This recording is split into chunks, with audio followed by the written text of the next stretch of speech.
እንዴት አላችሁ የተከበራችሁ አድማጮቻችን? እንዴት ሰነበታችሁ? 433 በአራዳ ኤፍኤም 95.1 ከዚህ ሰዓት ጀምሮ ወደ እናንተ ይደርሳል። ማንቸስተር ዩናይትድ የትኩረት ጉዳይ ነው። ሰሞኑን ክርስቲያኖ ሮናልዶ አንድ የሰጠው አስተያየት ነበረ። ከአሰልጣኝ ሩበን አሞሪም ተአምር መጠበቅ እንደማይቻል አስተያየት ሰጥቷል። ጊዜ ስጡት አይነት ይመስላል። ከዛ ውጪ ክለቡ እየተጓዘ ያለበት መንገድ በተለይ ክለቡ አመራሮች ክለቡን በትክክለኛው መንገድ እየመሩ እንዳልሆነ እንደዚሁ አሳውቋል። ይህ ተጫዋች የበለጠ አነጋጋሪ ከሆኑ ጉዳዮች መካከል ሰሞኑን ይሄኛው የሚጠቀስ ነው። ማንቸስተር ዩናይትድ እንግዲህ በዚህ የውድድር ዘመን በተለይ ባለፉት ጥቂት ጨዋታዎች እጅግ በጣም ከፍተኛ መሻሻል አሳይቷል። የዛኑ ያህል ግን የተከላካይ መስመሩ አሁንም ጥያቄ የሚነሳበት ነው።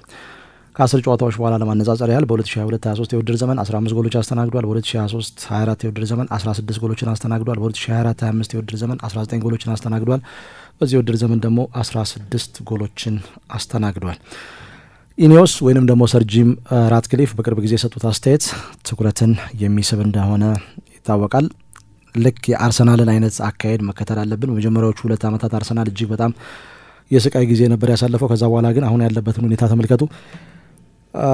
ስለዚህ አሰልጣኙ ሩበን አሞሪም ጊዜ ያስፈልጋቸዋል የሚል አስተያየት ሰጥቶ ነበር። የ3 ዓመት ጊዜ ሂደቱን የጠበቀ ነው ወይስ ያለው ነገር ምን ይመስላል የሚለውን ነገር መመልከት ይኖርብናል።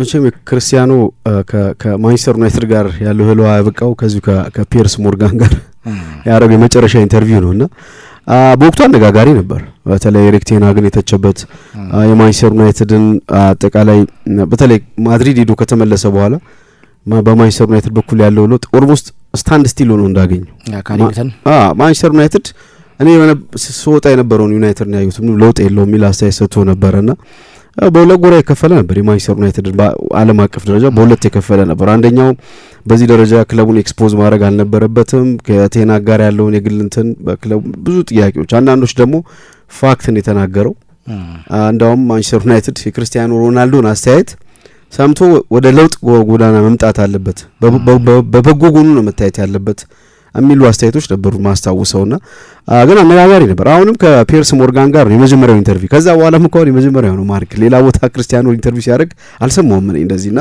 በጥልቅና አሁንም ከፒየርስ ጋር ኢንተርቪው አድርጓል ሲባል ምን ሊል ይችላል የሚለው ይጠበቅ ነበር። ምን አይነት ቦምሼል አለ የሚለው ነገር ይጠበቅ ነበርና እንግዲህ ብዙ ነገሮች ነው የሰማነው።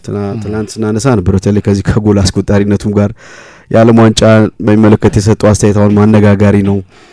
አጠቃላይ ተጫዋቹ ለራሱ ያለው ግምት እጅግ በጣም እጅግ ከፍ ያለ ነው እና ያንን በሚገባ ያሳየበት ነው። ለምን በእግር ኳስ ስኬታማ እንደሆነ ያየንበት ይመስለኛልና ግራና ቀኙን አይሰማም።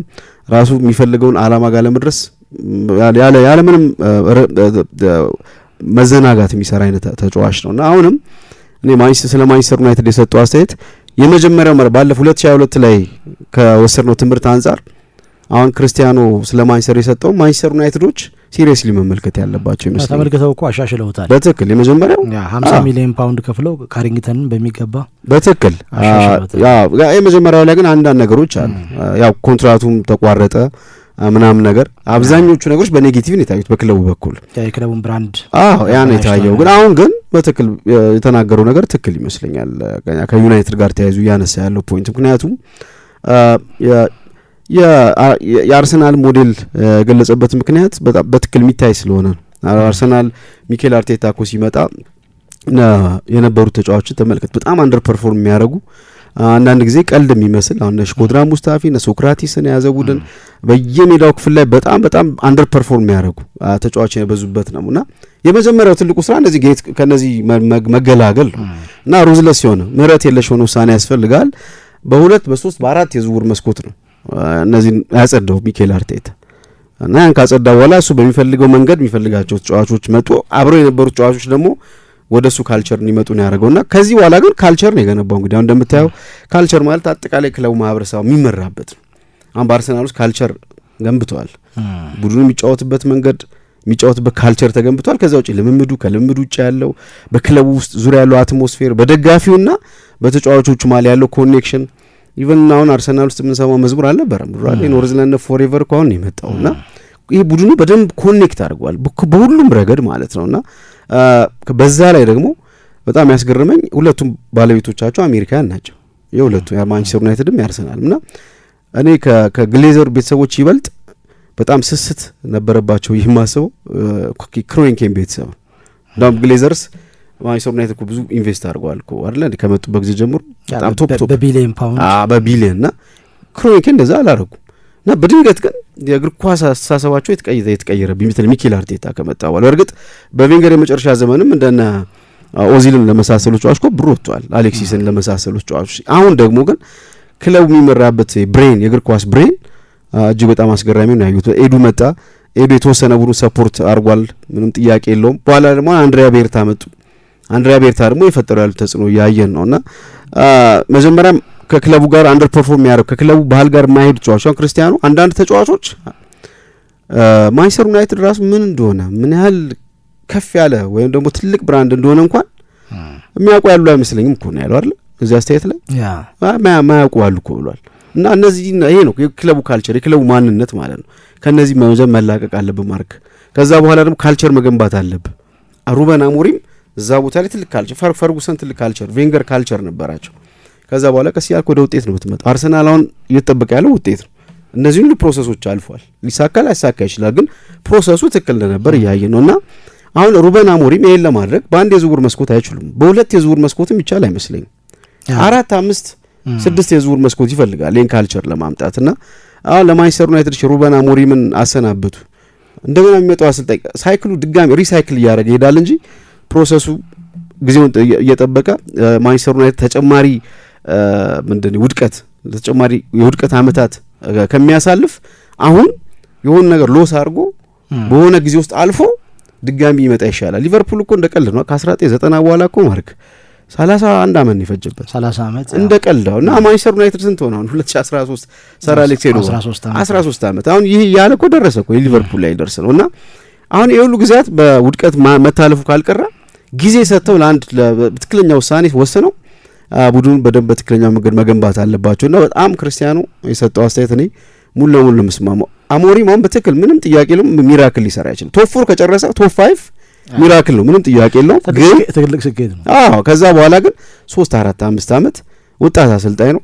ሊጉ በደንብ ይለምዳል። ብዙ ነገሮች አሉና ክርስቲያኑ የሰጠው አስተያየት አሪፍ ይመስለኛል። ለሩበን አሞሪምም አሁን ላሉ ጨዋታዎች ማርክ እንደ ቮት ኦፍ ኮንፊደንስ ቁጠረው ክርስቲያኑ ይና ለማለት ለሩበን አሞሪም ጥሩ የራስ መተማመን የሚሰጥ ይመስለኛል። ኖቬምበር 2022 ነው እንግዲህ ከቡድኑ ጋር የተለያየው ክርስቲያኖ ሮናልዶ።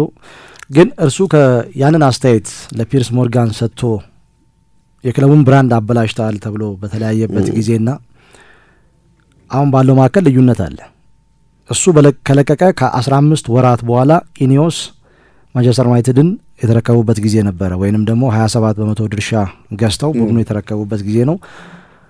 ሰር ጂም ራትክሊፍ ከመጡ በኋላ ማንቸስተር ዩናይትድ ብዙ መሻሻሎችን አሳይቷል። በተለይ ከምልመላው ጋር በተገናኘ ከአሰልጣኝ ሹምሽር ጋር ከተጫዋቾች ዝውውር ጋር በተገናኘ ይሄ ዳታ ቤዝ ያደረገ ዝውውር እስከ መፈጸም የደረሰበት ጊዜ እንደነበር የሚታወቅ ነው። እንግዲህ የዛሬ አመት ነው የመጡት አሰልጣኝ ሩበን አሞሪም 15ኛ ደረጃን ይዞ ፈጸመ። ቡድኑ እጅግ በጣም ደካማ የውድድር ዘመን ነበር ያሳለፈው። 42 ነጥብ 44 ጎሎች እንደዚህ ከ1973-74 ከወረደበት የውድድር ዘመን በኋላ ለመጀመሪያ ጊዜ እንደዚህ አይነት አስከፊ የውድድር ዘመን ሲያሳልፍና ዘንድሮ ከመጀመሪያዎቹ 6 ጨዋታዎች ቡድኑ 3 ጨዋታ አሸነፈ። በዚህ ረገድ 14ኛ ደረጃ ላይ ነበር። ባለፉት 4 ጨዋታዎች ግን መሰብሰብ ከነበረበት 12 ነጥብ 10ን አሳክቷል። አሁን 8ኛ ደረጃ ላይ ነው የሚገኘውና ቅርብ ጊዜ መሻሻሎች አሉ። ሊቨርፑልን ብራይተን ኤንድ ሆቭ አልቢዮንን ያሸነፈበት መንገድ ትኩረትን ይስባል። ሊቨርፑልን ከ10 አመት በኋላ ነው አንፊልድ ላይ ያሸነፈው። ብራይተን ደግሞ ከዛ ጨዋታ በፊት በቀደሙት 7 ጨዋታዎች 6ቱን ማንቸስተር ዩናይትድን አሸንፏል። ያለፉትን 3 አመታት ኦልድ ትራፎርድ ላይ ያሸነፈ ቡድን ነው። ያንን ማሸነፉ በጥሩ ጎኑ ተወስዷል። ከአሰልጣኝ ያው ነው የዌስትሃም ዩናይትድ አሰልጣኝ ግራም ፖተር ኑኖ ኤስፒሪቶ ሳንቶ በእርሳቸው ዘመን ማንቸስተር ዩናይትድ ኖቲንጋም ፎረስትን አሸንፎ አያውቅም ነበር ባለፉት 2-3 አመታት። አሁን ግን አቻ መውጣቱ እንደ ሽንፈት ነው ኢቨን የተቆጠረውና የሆኑ መሻሻሎች አሉ። ምናልባት አሁን ባለው ሁኔታ እንደ ክፍተት ይታያል ተብሎ የሚጠበቀው አማካይ ክፍሉ እንደ ካርሎስ ባሌባ አይነት ሜዳውን አካሎ የሚሸፍን ተጫዋች እና ሌላ ደግሞ ሁለተኛ የበለጠ የተከላካይ መስመሩን የሚጠብቅ ተጫዋች ካመጣ ወይ በየአመቱ ቶፕ 4 የሚገባ ቀስ እያለ ደግሞ ወደ ዋንጫ የሚሄድ በሂደት ደግሞ 1-3-4 ተጫዋቾችን የሚቀላቅል ከሆነ የተሻለ ይሆናል ተብሎ ይጠበቃል። ለእኔ አሁን በግሌ 4-5 የዝውውር መስኮት ይፈልጋል ቡድኑ አሁን ያለበትን ችግር ለመፍታት የተባለው ነገር ያጠረ ይመስለኛል። ክረምት ላይ በነበሩ ዝውውሮች ማቲያስ ኩኛ፣ ቤንጃሚን ሼሽኮ፣ ከዛ ውጭ ብሪያን ኢምቤሞ ና ልክ ነው ሚራክል ሊሰሩ አይችሉም አሁን ባለው ሁኔታ አሰልጣኙ።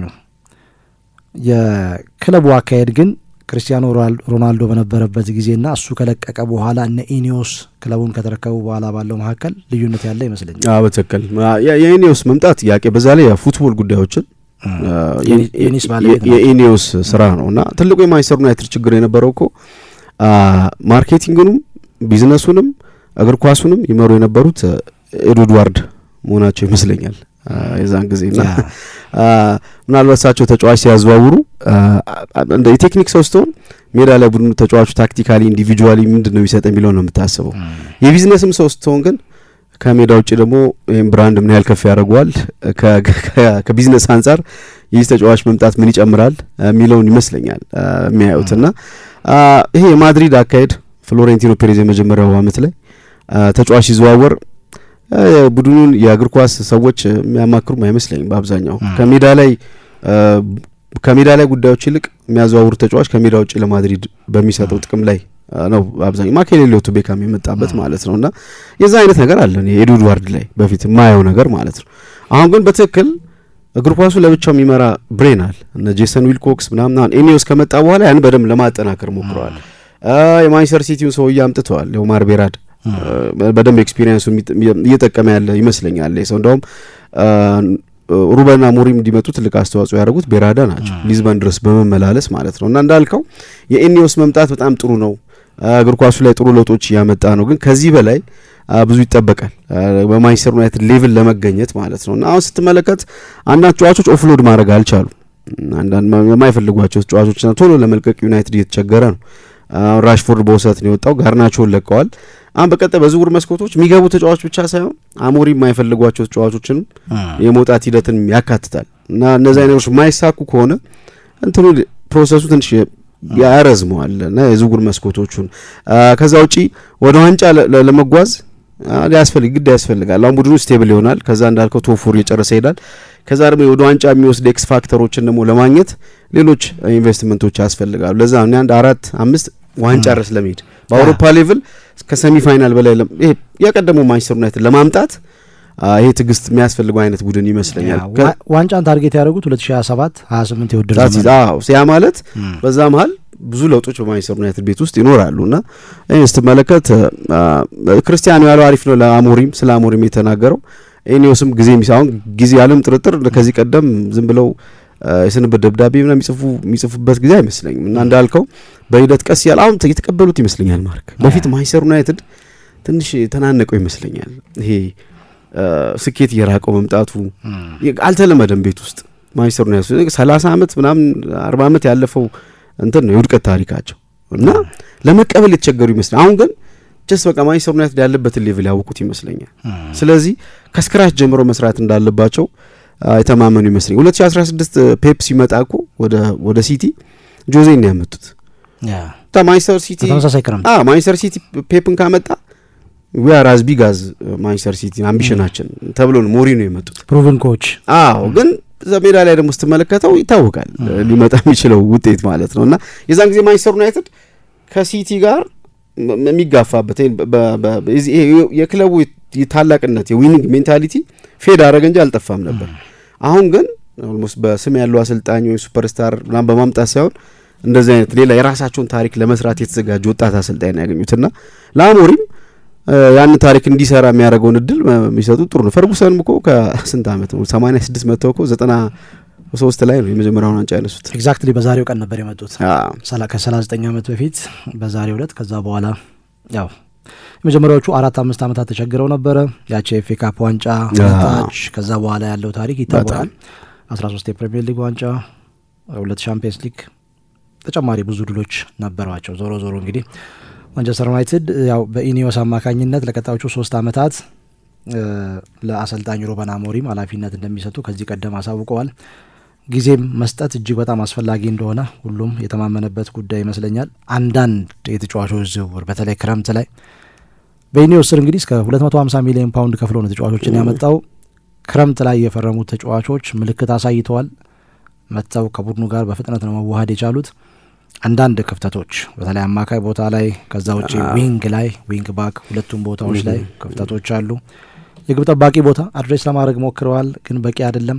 ምናልባት 1-2-3 ዝውውር ጃንዋሪ ክረምት ላይ ምናልባት ሌላ ተጨማሪ 2 የዝውውር መስኮት ወደ ፐርፌክሽን ሊወስዳቸው ይችላል። ጃንዋሪ ብዙ ጊዜ አስቸጋሪ ነው ማርክ። በእርግጥ ቪዲችና ኤቭራን ያመጡት በጃንዋሪ ነው። ከዛች ፓትሪክ ዶርጉ ድንቅ ዝውውር ነው የቪዲችና ኤቭራ። ግን በዛ ጃንዋሪ አስቸጋሪ የረጅም ጊዜ ተተኪ የምትላቸው ተጫዋች ፈልገህ ለማግኘት አስቸጋሪ። አብዛኛው ለዚህ ለአቋማቸው የወረደ የተጎዱ ተጫዋች ሲኖሩ የምታደርጋቸው ድንገት ያኮረፉ የዛ አይነት ጉዳይ ካልሆነ በስተቀርና ያ ይመስለኛል። እኔ እንዳውም በክረምቱ እኮ ለሼሽኮ ከወጣው ገንዘብ ይልቅ ሞር ለባሌባ ቢወጣ ወይም ደግሞ አማካይ ክፍሉን አድሬስ ቢያደርጉ የተሻለ ነው። ተከላካይ ክፍሉን ጥሩ ነው። ሃሪ ማጓየር ለማንቸስተር ዩናይትድ በዛ ደረጃ የተጫዋች ሞራሉ አለመነካቱና አንዳንዴ አሁን በዚህ በሶሻል ሚዲያ ዘመን ትንሽ ደካማ ፐርፎርማንስ ተጫዋቹ ምን ያህል እንደሚበጠብጥ እያየን ነውና ይህ ተጫዋች አሁን በአሰልጣኙ ታምኖበታል እና ሌኒ ዮሮ ወደፊት በጣም ቶፕ ተከላካይ እንደሚሆን ጥርጥር የለውም። አሁን በሳቸው ስር ማቲስ ዴሊክት ጭምር አሁን በጣም ወደ ቀድሞ እንትኑ ተመልሷል እኮ ማርክና እና ጥሩ ነገር ነው ያለው። ግን ፖይንቷ ምንድነው ሌሎች ቡድኖች ስኬትን ሲያጣጥሙ ያሉ የማንቸስተር ዩናይትድ ደጋፊዎች እና ችኮላታ ያለ የክለቡ ማህበረሰብ ግን በሙሉ ተረድቶ በትዕግስት አሰልጣኙ ስራቸው እንዲሰሩ ሊፈቅድላቸው ይገባል ይመስለኛል። ክርስቲያኖና አሪፍ አስተያየት ነው የሰጠው። እንግዲህ ክርስቲያኖ የበለጠ መነጋገሪያ ሆኗል የክርስቲያኖ ሮናልዶ አስተያየት። ዞሮ እንግዲህ ማንቸስተር ዩናይትድ አሁን ያለበትን ሁኔታ ተቀብሎ ስፐርስን ካሸነፈ ደግሞ ማርክ ከኢንተርናሽናል ብሬክ በፊት ይበልጥ ወደፊት ጠጋ ይላል። ዘንድሮ ቶፕ 4 ቶፕ 5 ኔክስት ይር ቻምፒየንስ ሊግ የሚገባ ከሆነ አሰልጣኝ ሩበን አሞሪም ስለኔ ሚራክል ነው። 100 ሚሊዮን ፓውንድ ነው ቻምፒየንስ ሊግ ስትገባ፣ ቀላል አይደለም። እናንተስ በዚህ ዙሪያ ምን አስተያየት አላችሁ? ክርስቲያኖ ሮናልዶ ስለ ሩበን አሞሪም ሰሞኑን በሰጠው አስተያየት አሰልጣኙ ተአምር አይሰራም፣ ክለቡ በትክክለኛው መንገድ እየተጓዘ አይደለም የሚል አሰልጣኙን የሚደግፍ የክለቡ አመራሮችን የበለጠ ነቃ የሚያደርግ አስተያየት ሰጥቷል። ሀሳብ አስተያየት አድርሱን፣ ሰብስክራይብ አድርጉ፣ የበለጠ ቤተሰባዊ ትስስርን አጠናክሩ። እንዲህ አይነት መረጃዎችን በየቀኑ ወደ እናንተ የምናደርስ ይሆናል።